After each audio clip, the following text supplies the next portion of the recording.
आज हम जानेंगे एंशियंट हिस्ट्री।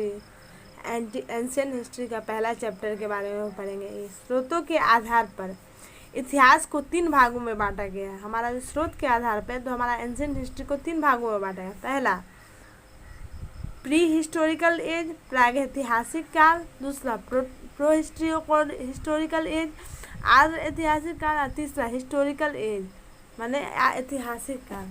इस तीनों भागों में हमारे जो एंशियंट हिस्ट्री को बांटा गया है। पहला प्रागैतिहासिक काल। इस काल में क्या होता था? इस काल में आदि मानवों का समय था। आदि मानव लोग उस समय हमारे देश में थे, जिसे पाषाण काल के नाम से भी जाना जाता है। यहाँ लिखित साक्ष्य नहीं थे, माने पाषाण काल के समय जो हमारे आदि मानव थे वहाँ लिखित साक्ष्य नहीं मिले थे। हमारा जो प्री हिस्टोरिकल एज में हमारा लिखित साक्ष्य नहीं मिला गया था। जब उसके बाद हम धीरे धीरे प्रो हिस्टोरिकल एज में आए, आर्य ऐतिहासिक काल में, तो उस समय लिखित साक्ष्य मिले पर पढ़ा नहीं जा सका। माने प्रो हिस्टोरिकल जब एज में हम लोग आए तो लिखित साक्ष्य तो मिला लेकिन उसे पढ़ा नहीं जा सका। जैसे हड़प्पा सभ्यता में साक्ष्य तो मिला था लेकिन कोई उसे पढ़ नहीं पाया। हिस्टोरिकल एज ऐतिहासिक काल, इसमें लिखित साक्ष्य उपलब्ध था, उसे पढ़ा भी जा सकता था। इसको ही हमारा क्या कहते हैं? Historical age. ये हमारा वैदिक सभ्यता, मतलब वैदिक सभ्यता में हिस्टोरिक जितने भी पुरातात्विक स्रोत मिले पढ़ने के लिए या लिखित मिले, उसको लिखा भी पढ़ा भी जा सकता था। लेकिन हमारा जो इसमें मिले तो लेकिन उसे पढ़ा नहीं जा सका। अब जानेंगे प्री हिस्टोरिकल एज, प्रागैतिहासिक काल। ये है क्या? इसकी खोज किसने की? रॉबर्ट ब्रूस पुट ने सबसे पहले प्रागैतिहासिक काल की खोज की। 1820 ईस्वी में जगेनस प्रॉम्पसन ने इसे पाषाण काल का या कांस्य युग, लोह युग में बांटा। इस काल में जो हमारा प्रागैतिहासिक काल था उसमें हमारा कांस्य का सबसे पहले कांस्य का युग आया था। कांस्य का सबसे पहले विकसित किया गया था। लोह युग भी कहा जाता है इसे, या पाषाण काल यानी पत्थरों का खोज के इसी काल में हुआ था, इसलिए इसे प्री हिस्टोरिकल एज कहते हैं। भारतीय पुरातत्व के जनक अलेक्जेंडर कनिंघम को कहा गया। हमारा जो हमारा जो जनक कहा जाता है, जिन्होंने इस पुरातत्व साक्ष्य के द्वारा हिस्ट्री की खोज की, उसके जनक किसे कहा जाता है? अलेक्जेंडर कनिंघम को कहा जाता है। पाषाण काल को 3 भागों में विभाजित किया। इस काल को जो प्री हिस्टोरिकल काल है इसको 3 भागों में विभाजित किया गया। पहला पूरा पाषाण काल, दूसरा मध्य पाषाण काल, तीसरा नव पाषाण काल। माने प्राग ऐतिहासिक काल को 3 भागों में, मतलब पूरा पाषाण काल, मध्य पाषाण काल और नव पाषाण काल। अब इस पूरा पाषाण काल के बारे में हम जानेंगे।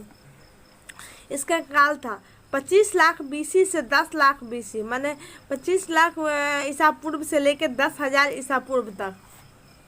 मध्य पाषाण में 10,000 ईसा पूर्व से लेकर 4,000 ईसा पूर्व। लेकिन नव पाषाण में 10,000 ईसा पूर्व से लेकर 1,000 पूर्व। कहीं कहीं पर 4,000 ईसा पूर्व से 1,000 बीसी भी दिया जाता है, इसलिए याद रखेंगे। चरण, इस चरण में क्या हुआ? पूरा पाषाण काल आया, मध्य पूरा पाषाण काल, उच्च पूरा पाषाण काल चरण था इसका।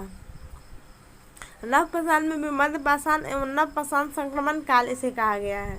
गुण, इसके गुण क्या थे? इस काल में किस किस चीज़ की खोज हुई थी, किस गुण नाम से जाना जाता है इस काल को? मैंने इस काल में क्या क्या हुआ था? जब हमारा पूरा पाषाण काल आया था उसमें आखेटर यानी शिकारी लोग शिकार करना स्टार्ट कर दिए थे। एक जगह से अपने खाना के लिए एक जगह से दूसरी जगह जाते थे। खाद्य, कृषि, पशुपालन। इस समय कृषि और पशुपालन नहीं था लेकिन खाद्य संग्रहण था। खाद्य संग्रहण के लिए लोग एक दूसरे से जगह शिकार करते थे, लोग अपना जीवन यापन करते थे। लेकिन उसी मध्य पाषाण काल में आएंगे तो आखेकर यानी खाद्य संग्राहक नहीं था उस समय। आखेटक माने थे और खाद्य संग्राहक भी थे, लेकिन पशुपालन की शुरुआत नहीं हुई थी। नव पाषाण काल, इसमें कृषि और पशुपालन की शुरुआत हो गई थी। सामान्य अस्थायी निवास प्रारंभ हुआ। धीरे धीरे इस नव पाषाण काल में कुछ अस्थायी लोग एक जगह रहने लगे थे। औजार, पूरा पाषाण काल में क्वार्टजाइट सख्त प्लेट का औजार नामक औजार का आविष्कार हुआ। मध्य पाषाण काल में मैक्रोलिथ सूक्ष्म पत्थर से लोग औजार बनाते थे, मैक्रोलिथ। और नव पाषाण में स्लेट के बने पत्थर का उपयोग करते थे। महत्वपूर्ण स्थल, हमारा जो महत्वपूर्ण स्थल है मध्य पूरा पाषाण काल के कहाँ कहाँ क्या क्या है उसके बारे में जानेंगे। अतिरम्पकम तमिलनाडु में, हथनौरम एमपी में है। यहाँ से हमारा जो महत्वपूर्ण स्थल है, दोनों स्थल से हमें क्या मिला, मानव खोपड़ी का साक्ष्य मिला है। फिर हम जानेंगे पूरा पाषाण काल में भीमबेटका एमपी में, नर्मदा नदी के यहाँ चित्रकला का प्राचीनतम साक्ष्य मिला। तीनों काल के औजार मिर्जापुर से मिले। हमारे जो तीनों काल के औजार है वो कहाँ से मिले थे, मिर्जापुर से मिले थे। दूसरा, मध्य पाषाण काल में चौपानी मंडो यूपी में है, इसमें यहाँ से साक्ष्य मिंडभांड की प्राचीन साक्ष्य मिले थे। सराय हराय यूपी से, बागौर और औरंगाबाद इस सब से हमारे यूपी से ही, हमारा राजस्थान से, बागौर राजस्थान से ही हमारे कुछ साक्ष्य मिले थे। और नव पाषाण काल में कहाँ से, ब्रुज होम कश्मीर में है, यहाँ से नव पाषाण के कुछ साक्ष्य मिले। गत्रवास, कब्र से मालिक के साथ कुत्ते को दफनाने का साक्ष्य मिला। यहाँ पर जो हमारा नव पाषाण काल में है, यहाँ कब्र में कुत्तों मालिक के साथ कुत्तों को दफनाने का साक्ष्य मिला। गुफा कराल, ये भी कश्मीर में। यहाँ चिराद बिहार में, कुल्ली हवा यूपी में, इस सब जगह से हमारे जो है नव पाषाण काल के साक्ष्य मिले।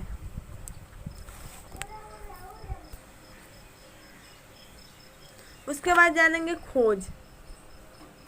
सबसे पहले हमारा जो मध्य पूरा पाषाण काल में आग की खोज की गई। पत्थरों से पत्थर टकराए तो आग निकला, इसी काल में आग की खोज की गई।